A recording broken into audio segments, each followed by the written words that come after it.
नमस्कार दोस्तों, मैं हूं लखन हॉरर स्टोरी और आप सुन रहे हैं हॉरर कहानी वह भी मेरी जुबानी। दोस्तों, आज की हमारी कहानी शहर की रहने वाली एक लड़की की जिसका नाम रिहाना है।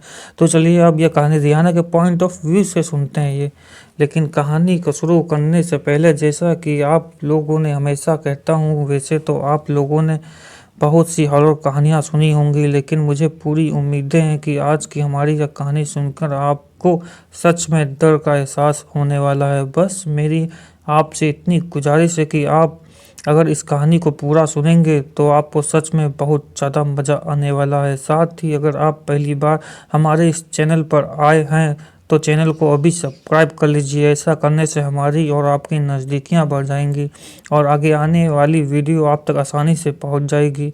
तो ज़्यादा समय ना लेते हुए जल्दी से अपनी कहानी को शुरू करते हैं। नमस्कार दोस्तों, मेरा नाम लखन और मैं उन्नाव उत्तर प्रदेश का रहने वाला हूँ। आप लोगों ने अपनी ज़िंदगी में बहुत सी भूतिया और डरावनी कहानियाँ सुनी होंगी, लेकिन आज मैं आप लोगों के लिए जो कहानी लेकर आया हूँ, उस कहानी को सुनकर आप लोगों को इस बात पर यकीन होगा कि कभी कभार हम लोग किसी ऐसी अनजान जगह पर दस्तक दे देते हैं जहाँ शायद हम लोगों को नहीं जाना चाहिए, क्योंकि हमारे से पहले से वहाँ से कुछ ऐसी चीज़ों का प्रोजेक्शन रहती है जिससे वह जगह हमारे लिए कहीं ना कहीं खतरनाक साबित हो सकती है। लेकिन फिर भी हम लोग उन बातों पर ध्यान ना देते हुए सिर्फ एक एंजॉयमेंट के चलते इन सारी चीज़ों को नज़रअंदाज कर देते हैं और फिर वही चीज़ हम लोगों के लिए आगे जाकर भारी पड़ जाती है। दरअसल यह कहानी शुरू होती है एक छोटे से पहाड़ी गांव की।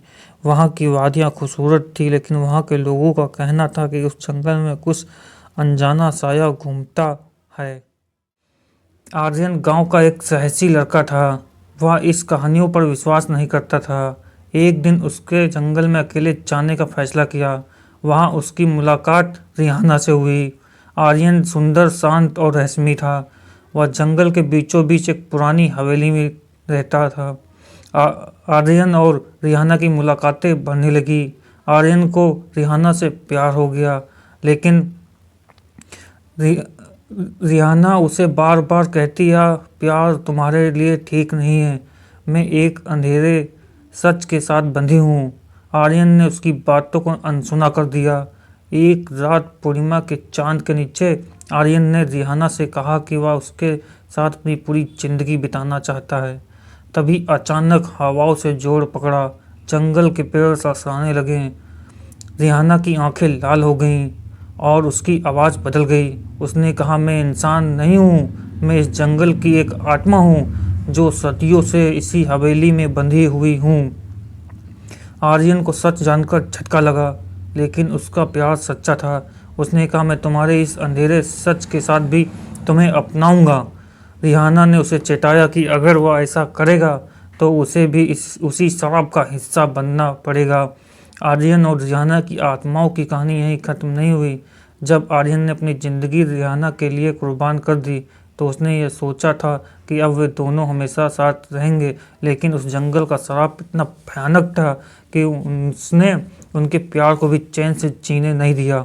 जंगल की आत्माएं जो सदियों से कैद थी, आर्यन और रिहाना की खुशी देख नहीं पाई। उन्होंने उनके बीच दीवार खड़ी करने की कोशिश की। हर बार जब आर्यन और रिहाना एक दूसरे के करीब आते तब जंगल की आत्माएं एक अजीब सा अंधेरा पैदा कर देती जिससे वे दोनों बिछड़ जाते। आर्यन ने धीरे धीरे समझा कि यह सिर्फ रिहाना का श्राप नहीं है, बल्कि उस जंगल की आत्माओं की साजिश है। वह समझ गया था कि रिहाना को इस श्राप से मुक्ति दिलानी होगी। गांव के बुजुर्ग ने आर्यन को एक पुरानी कहानी सुनाई। उन्होंने कहा कि उस जंगल की आत्माओं को एक तांत्रिक ने सदियों पहले श्राप दिया था और वे केवल तभी मुक्त हो सकते हैं जब कोई सच्चे मन से उनके श्राप को तोड़ दे। आर्यन ने ठान लिया कि अब वह इस रहस्य को सुलझाएगा, लेकिन इसके लिए उसे जंगल के सबसे गहरी खतरनाक जगह पर जाना था, जहां उस तांत्रिक का सामना उसकी किताबें आज भी दबी थी। आर्यन ने रिहाना को समझाया कि उन्हें इस श्राप का खत्म करने के लिए अपनी आखिरी कोशिश करनी होगी। दोनों ने मिलकर जंगल की गहराइयों में कदम रखा। वहां उन्हें आत्माओं का भारी विरोध झेलना पड़ा। वे उन पर हमला करने लगी, लेकिन आर्यन और रिहाना ने हार नहीं मानी। दोस्तों, वीडियो में आ ही गए हो तो वीडियो को सब्सक्राइब कर लीजिए और कमेंट में अपनी राय जोड़ दीजिएगा। वीडियो को लाइक करना बिल्कुल ना भूलिए। चलिए दोस्तों, आगे की स्टोरी आपको सुनाते हैं। आखिरकार उन्हें एक पुरानी टूटी फूटी किताब मिली। उस किताब में लिखा था, श्राप तभी टूट सकता है जब एक आत्मा अपनी शक्ति त्याग कर बाकी आत्माओं को मुक्ति दिलाए। रिहाना ने बिना सोचे समझे अपनी आत्मा को बलिदान कर दिया। उसने खुद को जंगल की बाकी आत्माओं से विलीन कर दिया ताकि वे सभी मुक्त हो सकें। प्यार की अमर कहानी। जंगल का श्राप टूट गया, आत्माएं मुक्त हो गईं, लेकिन रिहाना भी गायब हो गई। आर्यन अकेला रह गया, लेकिन उसका दिल सुकून से भर गया था क्योंकि उसने रिहाना को उसके दर्द से आज़ादी दिला दी थी। गांव वालों का कहना है कि अब उस जंगल में कोई आत्मा नहीं है, लेकिन हर पूर्णिमा की रात जंगल के बीचों बीच एक जोड़ी आवाज़ सुनाई देती है। कहते हैं कि आर्यन और रिहाना की आत्माएं हैं जो हमेशा के लिए एक हो चुकी हैं। यह कहानी सिर्फ डर और प्यार की नहीं बल्कि बलिदान की भी मिसाल है, जो बताती है कि सच्चा प्यार किसी भी श्राप को हरा सकता है। दोस्तों, वीडियो का अंत हो चुका है। आप लोग वीडियो को सब्सक्राइब कर लीजिए और कमेंट बॉक्स में अपनी राय जोड़ दीजिएगा। स्टोरी कैसी लगी आप लोगों को। अच्छी अच्छी स्टोरी आपको मिलती रहेंगी।